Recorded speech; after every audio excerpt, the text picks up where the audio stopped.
So from last video, we saw that if you have a phi coming from the dual group, you do this Fourier transform, and you can think about it as a linear function on the L1 of G. Then this Fourier transform of your phi is going to be multiplicative. And in this video, we're going to prove the converse, essentially. We want to identify the dual group as the maximum ideal space or the set of multiplicative functional.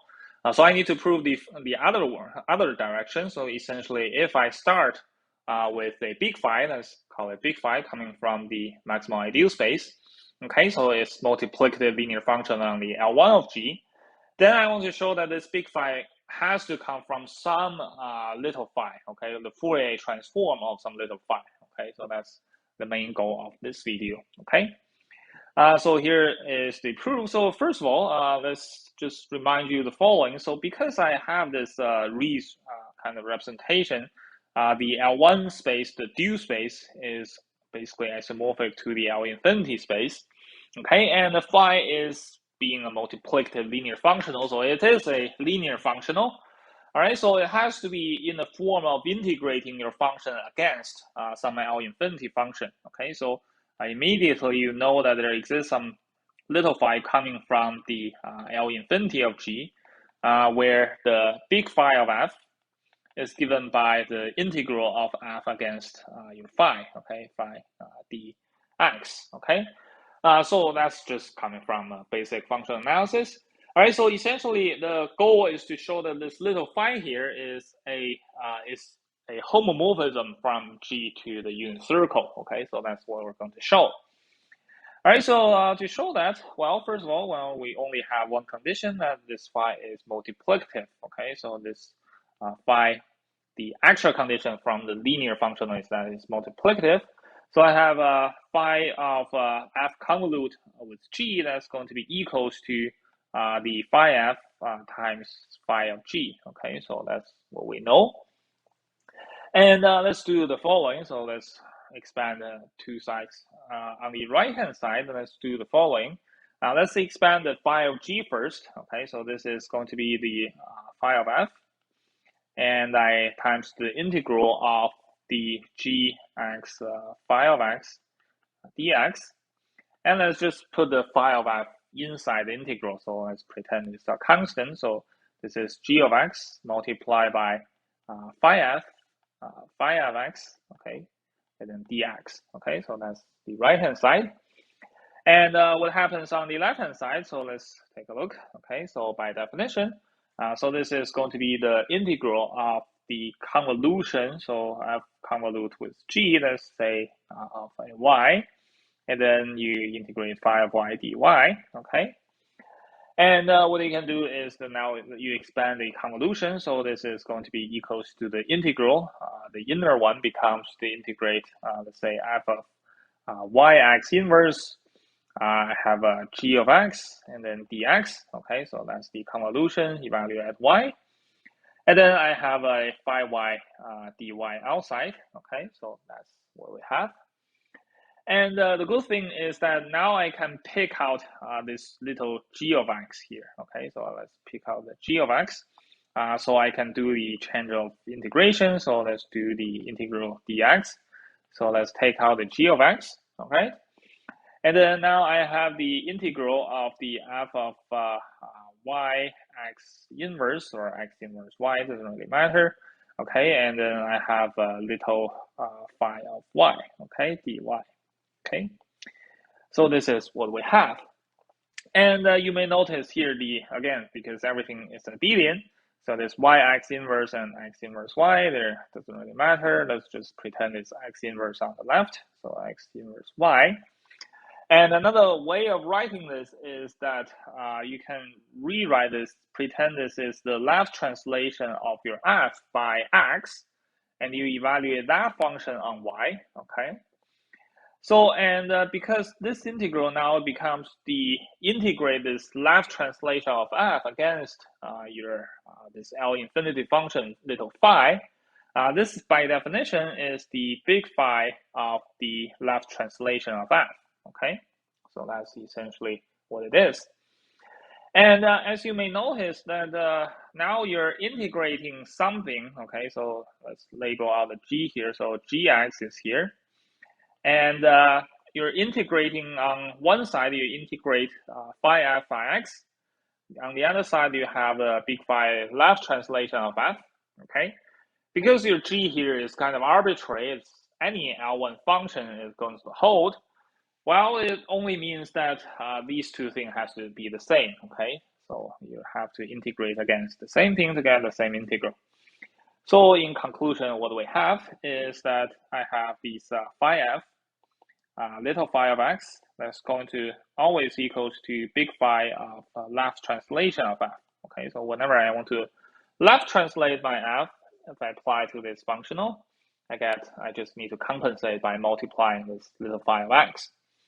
And of course, this f is arbitrary, so you can always pick some f that's non-zero. Okay, the big phi is non-zero. Okay, so we define multiplicative linear functional to be everything that's non-zero. So let's just pick some f so that this big phi of f is going to be non-zero. Okay, so now you have a nice description of the little phi. Little phi is essentially the ratio between the left translation of f against the phi of f itself. Okay, so now you have this formula. And one thing you notice is that this we talked about this before. So the x maps to the Lx of f. This is going to be continuous inside the L1 norm. Okay, we prove it's continuous in L infinity and continuous in L1.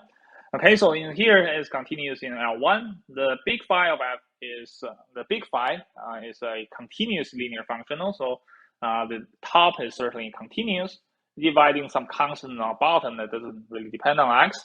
So everything is continuous. Okay, so immediately know that your little phi is a continuous function in x. Okay, so it's not only an L infinity function, but also a continuous function. And you can see a little bit more than that. If you consider phi of xy, well, that's going to be equals to the phi of the left translation by xyf divided by phi of f, okay?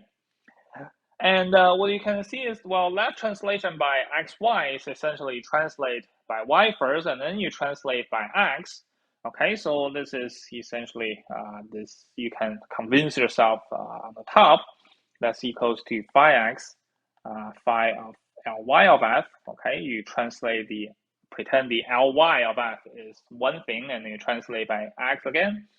And then you can pull out the phi x on the top, and then you divide everything by the big phi of f, and the other ratio is just phi of y, okay? So you have phi x, phi y, okay? So in other words, your phi is multiplicative, and why it has to be, why its image has to be in the unit circle is because your phi is an L infinity function, okay? So remember your phi is inside L infinity. So if you have, let's of course assume this G is not just the identity, okay? So your phi, take any x that's not identity, then the phi of x to the nth power, okay, that's going to be equals to the phi x to the nth power. Okay, so because you have an L infinity function, so and you can just raise to the power of phi x by any power. Okay, so here n can be positive or negative. So to have your function to be in L infinity, you must have your phi x to have norm 1. Okay, so if you have anything norm not equals to 1, say something bigger than 1, then some positive power will diverge to positive infinity.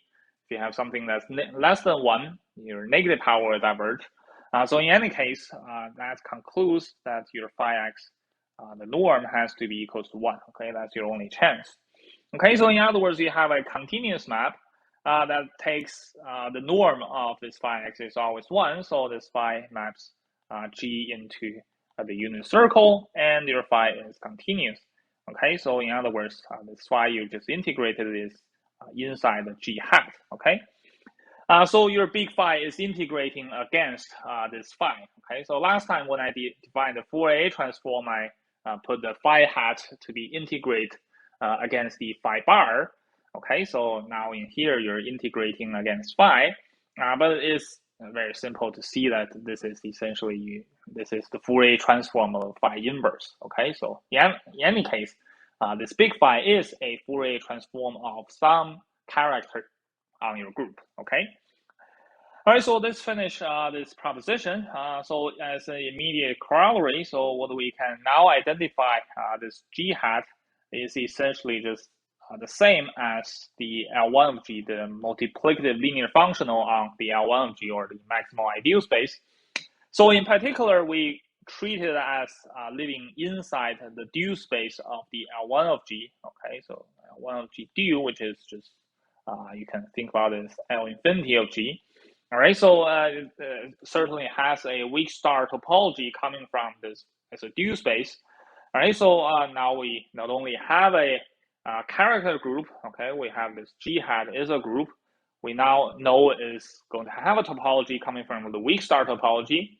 Based on the Galfand theory we saw in the first lecture of this chapter, we know that g hat is locally compact and Hausdorff. Okay, so in particular, this g hat is a locally compact Hausdorff group. Okay, it's going to be abelian. That's kind of trivial. Okay, so I should also say it's going to be abelian. Okay, so now I have a nice description of this dual group as a locally compact Hausdorff abelian group.